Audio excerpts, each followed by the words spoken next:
Hey, what's up, y'all? So, I'm going over the classics, so you might seem, damn, this book is pointless. The Red Pony. Okay, let's just see what we can get out of it. The Red Pony. At daybreak, Billy Buck emerged from the bunkhouse and stood for a moment on the porch looking up at the sky.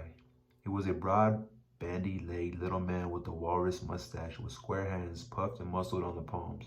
His eyes were a contemplative, watery gray, and the hair which protruded from under his Stetson hat was spiky and weathered. Billy was still stuffing his shirt into his blue jeans as he stood on the porch. He unbuckled his belt and tightened it again. The belt showed by the worn, shiny places opposite each hole the gradual increase of Billy's middle over a period of years. When he had seen to the weather, Billy cleared each nostril by holding its mate closed with his forefinger and blowing fiercely. Then he walked down to the barn, rubbing his hands together. He curried and brushed 2 saddle horses in the stalls, talking quietly to them all the time, and he had hardly finished when the iron triangle started ringing at the ranch house. Billy stuck the brush and curry comb together and laid them on the rail and went up to breakfast. His actions had been so deliberate and so wasteless of time, and he came to the house while Mrs. Tiflin was still ringing the triangle. She nodded her gray head to him and withdrew into the kitchen. Billy Buck sat down on the steps because he was a cowhand and it wouldn't be fitting that he should go first into the dining room. He heard Mr. Tiflin in the house stamping his feet into his boots.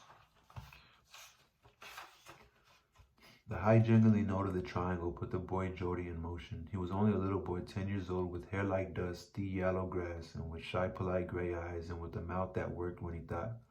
The triangle picked him out of sleep. It didn't occur to him to disobey the harsh note. He never had. No one he knew ever had. He brushed the tangled hair out of his eyes and skinned his nightgown off. In a moment he was dressed, blue chambray shirt and overalls. It was late in the summer, so of course there were no shoes to bother with. In the kitchen he waited until his mother got from in front of the sink and went back to the stove. Then he washed himself and brushed back his wet hair with his fingers. His mother turned sharply on him as he left the sink. Jody looked shyly away. "I've got to cut your hair before long," his mother said. "Breakfast on the table. Go on in so Billy can come." Jody sat at the long table, which was covered with white oilcloth washed through the fabric. In some places, the fried eggs lay in rows on their platter. Jody took 3 eggs on his plate and followed with 3 thick slices of crisp bacon. He carefully scraped a spot of blood from one of the egg yolks. Billy Buck clumped in. "That won't hurt you," Billy explained. "It's only a sign the rooster leaves." Jody's tall, stern father came in then, and Jody knew from the noise on the floor that he was wearing boots, but he looked under the table anyway to make sure. His father turned on the oil lamp over the table, for plenty of morning light now came through the windows. Jody did not ask where his father and Billy Buck were riding that day, but he wished he might go along. His father was a disciplinarian. Jody did not ask where his father and Billy Buck were riding that day, but he wished he might go along. His father was a disciplinarian. Jody obeyed him in everything without questions of any kind. Now Carl Tifton sat down and reached for the egg platter. "Got the cows ready to go, Billy?" he asked in a lower choral. Billy said, "I could just as well take them in alone." "Sure you could, but a man needs company. Besides, your throat gets pretty dry." Carl Tiflin was jovial this morning. Now Carl Tiflin, "Got the cows ready to go, Billy?" asked in a lower chorale. Billy said, "I could just as well take them in alone." "Sure you could, but a man needs company. Besides, your throat gets pretty dry." Carl Tiflin was jovial this morning. Jody's mother put her head in the door. "What time do you think you'll be back, Carl?" "I can't tell. I got to see some men in Salinas. Might be gone till dark." The eggs and coffee and big biscuits disappeared rapidly. Jody followed the 2 men out of the house. He watched them mount their horses and drive 6 old milk cows out of the corral and start over the hill towards Salinas. They were going to sell the old cows to the butcher. When they had disappeared over the crown of the ridge, Jody walked up the hill in the back of the house. The dogs trotted around the house corner, hunching their shoulders and grinning horribly with pleasure. Jody patted their heads. Doubletree Mutt, with a big thick tail and yellow eyes, and Smasher, the shepherd who had killed a coyote and lost an ear doing it.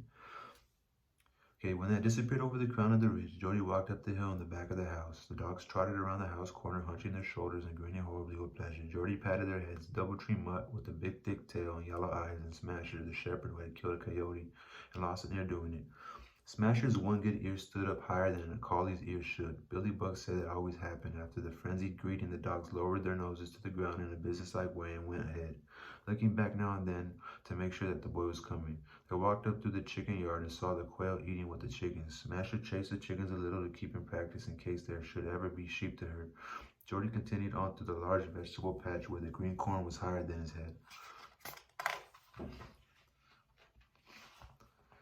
The cow pumpkins were green and small yet. He went on to the sagebrush line where the cold spring ran out of his pipe and fell into a round wooden table. He leaned over and drank close to the green mossy wood where the water tasted best. Then he turned and looked back on the ranch, on the low whitewashed house girded with red geraniums, and on the long bunkhouse by the cypress tree where Billy Buck lived alone. Jody could see the great black kettle under the cypress tree. That was where the pigs were scalded. The sun was coming up over the ridge now, glaring on the whitewash of the houses and barns and making the wet grass play softly.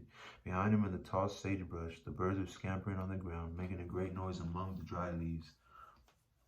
The squirrels piped shrilly on the side hills. Jody looked along at the farm buildings. He found uncertainty in the air, a feeling of change and loss and of gain of new and unfamiliar things.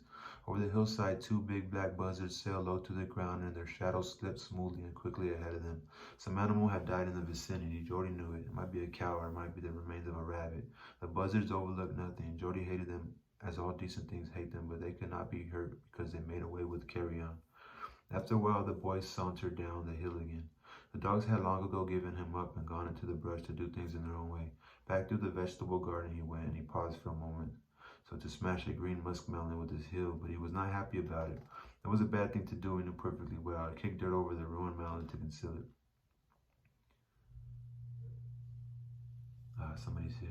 Back at the house, his mother bent over his rough hands, inspecting his fingers and nails. It did little good to start with him clean to school, for too many things could happen on the way. She sighed over the black cracks on his fingers and gave him his books and his lunch and started him on a mile walk to school. She noticed that his mouth was working a good deal this morning. So, starts off pretty good, right? There's a story coming along, so it's pretty dope. All right, y'all. Peace.